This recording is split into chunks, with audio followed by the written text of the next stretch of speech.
സംസ്ഥാന സ്കൂൾ ഗെയിംസിന്റെ ഭാഗമായുള്ള സംസ്ഥാന വോളിബോൾ ടൂർണമെന്റിൽ പുരുഷ വിഭാഗത്തിൽ തൃശൂർ ജില്ല ജേതാക്കളായി. ചെമ്പാട് ഇൻഡോർ സ്റ്റേഡിയത്തിൽ നടന്ന ടൂർണമെന്റ് നിയമസഭാ സ്പീക്കർ അഡ്വക്കേറ്റ് എൻ ഷംസീർ ഉദ്ഘാടനം ചെയ്തു.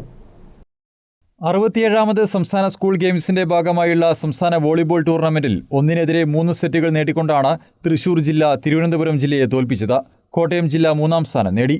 ചെമ്പാട് ഇൻഡോർ സ്റ്റേഡിയത്തിൽ നടന്ന tournament speaker advocate N Shamseer ഉദ്ഘാടനം ചെയ്തു. വിജയത്തിലേക്കുള്ള ഊർജ്ജമാണ് തോൽവികളെന്നും കായികരംഗത്ത് പ്രതിഭാശാലികളെ വാർത്തെടുക്കുന്നതിൽ ഇത്തരം മത്സരങ്ങൾ വലിയ പങ്കാണ് വഹിക്കുന്നതെന്നും സ്പീക്കർ പറഞ്ഞു.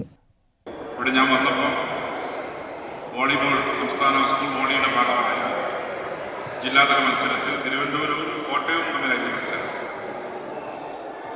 വളരെ വീറും വാശിയേറിയ മത്സരത്തിലാണ് തിരുവനന്തപുരം കോട്ടയത്തെ പരാജയപ്പെടുത്തി ഫൈനലിലെത്തി. ഒരു സ്പോർട്സ് മത്സരത്തോടുകൂടി തന്നെയാണ് രണ്ട് ടീം മത്സരത്തെ കണ്ടത്. തിരുവനന്തപുരം ജയിച്ചു, കോട്ടയം തോറ്റു. പക്ഷേ അടുത്ത വർഷം വിജയം കരസ്ഥമാക്കാൻ ഊർജ്ജം ഒരു പക്ഷേ കോട്ടയം ലഭിച്ചിരിക്കുമെന്നാണ് പ്രതീക്ഷ.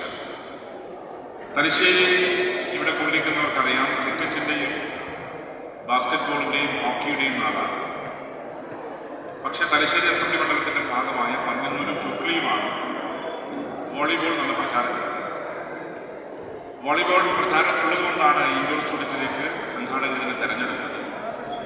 പന്നന്നൂർ ഗ്രാമപഞ്ചായത്ത് പ്രസിഡന്റ് കെ മണിലാൽ അധ്യക്ഷനായി. Panoor block panchayat president A Shailaja, ജില്ലാ പഞ്ചായത്ത് അംഗം ഇ വിജയൻ, വിദ്യാഭ്യാസ ഉപഡയറക്ടർ ഡി ഷൈനി, ടൂർണമെന്റ് ജില്ലാ കോർഡിനേറ്റർ കെ ഷാജി, അന്താരാഷ്ട്ര referee T V Arunachalam, Dronacharya ജേതാവ് ഡി ചന്ദ്രലാൽ എന്നിവർ പങ്കെടുത്തു.